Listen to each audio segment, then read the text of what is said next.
Salut, ça va? Eu sou o professor Anaximandro Amorim, está começando mais um quadro francês descomplicado e o tema deste vídeo é esse argumentatif, deuxième partie, a segunda parte da nossa série sobre ensaio argumentativo ou texto argumentativo, como queira. Lembrando a você então, portanto, se você está chegando agora, temos uma primeira parte e essa primeira parte traz umas sugestões para a feitura deste tipo de texto. Lembrando que estes vídeos são para um pessoal mais avançado. Eu coloquei aqui C1, C2, mas também o pessoal B1, B2 também pode já começar a treinar esse tipo de texto em língua francesa, sobretudo o B2. E antes de começarmos, você já sabe, deixa seu like aqui no vídeo, inscreva-se no nosso, que é indubitavelmente o melhor canal de ensino de língua francesa para brasileiros desta rede social. Então vamos lá?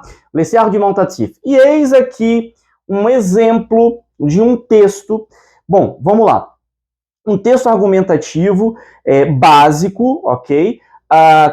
Que conta com mais ou menos 175 palavras.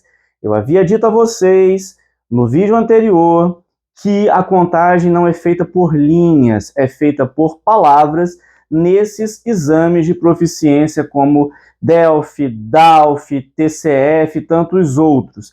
Isso aqui é um texto básico, um texto padrão, ok? É um texto de exemplo, é um tema de exemplo que eu estou colocando aqui para você, estudante de língua francesa. Coloquei aqui um enunciado entre 150 a 200 palavras. Você pode encontrar, geralmente no C2, C1, C2, até um pouquinho mais, 200 a 220 palavras, ou 240. Nós temos aqui também uma limitação, não é? Então, eu fiz de acordo com essas limitações. Bom, então eu vou ler esse texto, traduzir esse texto e destrinchá-lo com vocês, levando em consideração o primeiro vídeo da série. Então, vamos lá. La voiture est le moyen de transport le plus utilisé dans les grandes villes jusqu'à présent. Trouvé dans tous les coins de la planète, en avoir une est encore un grand désir pour beaucoup de gens. Pourtant, on peut y trouver des avantages et des inconvénients. Aussi, peut-on remplacer ce moyen de transport par d'autres? Premièrement, la voiture est un moyen de transport très confortable.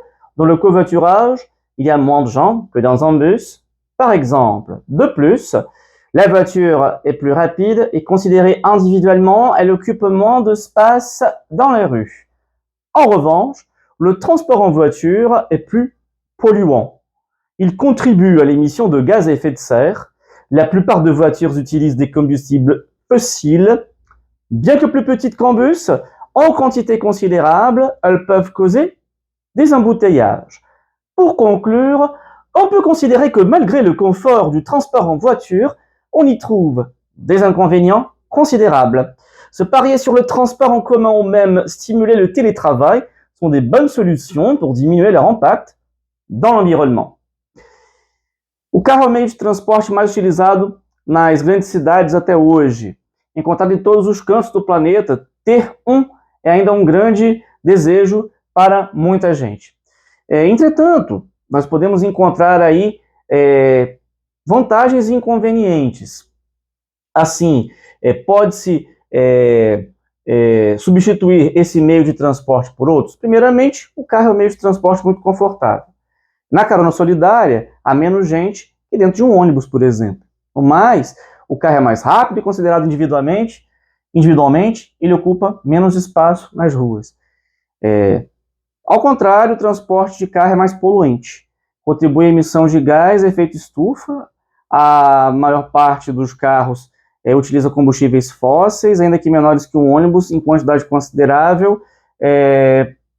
Os carros podem causar engarrafamentos. Para concluir, pode-se considerar que, a respeito do conforto do transporte de automóveis, pode-se encontrar aí inconvenientes consideráveis, grandes inconvenientes, né?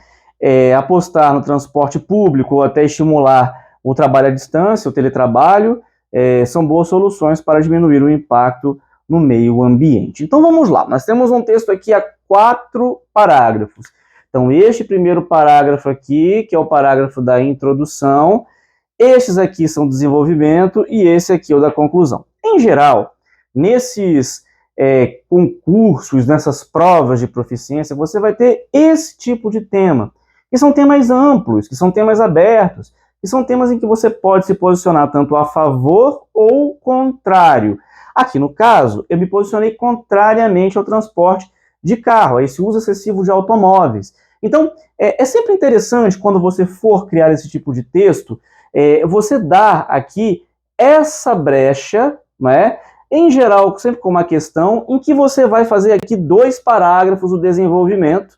Nesse primeiro parágrafo aqui, seria interessante você, por exemplo, dar um aspecto positivo, como nesse aqui dar um aspecto negativo, e aí chegar até a conclusão. Repare que os parágrafos têm mais ou menos o mesmo tamanho, estão bem intercalados, e o mais importante, eu acho que você já viu isso em vermelho, nós temos aqui os mots de liaison, os conectores. Então, esses conectores, que como já há vários vídeos no canal falando sobre isso, eles dão essa ligação lógica do texto. Então, perceba que o texto está totalmente bem ligado aqui, logicamente, não é? Nós temos aqui os conectores, por exemplo, de concessão, os conectores de oposição, os conectores de enumeração, de conclusão, a fim de deixar o texto mais lógico, mais coerente e muito melhor escrito. Na hora de você escrever o seu texto, se você tiver um nível de B2 para frente, aqui eu coloquei C1 e C2, mas como eu falei, pode ser B2 também, o seu examinador ele vai dar uma importância muito grande a esses conectores. Então, use e abuse deles com bastante propriedade. Isso aqui, como eu falei, é um exemplo de texto. Não pretende ser um texto exaustivo, não pretende exaurir o tema, até por conta do tamanho dele, mas ele pretende ser, para você, principalmente que ainda não teve um contato com um texto argumentativo de língua francesa, um molde para que você consiga criar o seu texto, levando em consideração justamente tudo aquilo que nós falamos naquele primeiro vídeo da série e, obviamente, aqui no que a gente está mostrando como introdução, desenvolvimento, conclusão, a ideia 1 positiva, a ideia 1 negativa, e tudo aqui logicamente encaixado, né? Aqui nessa conclusão, nós temos uma retomada do que nós colocamos na conclusão e, obviamente, nós temos aqui também a nossa opinião. Eu Descomplico e você aprende e vem fazer francês aqui na nossa escola. Até o próximo vídeo. Au revoir!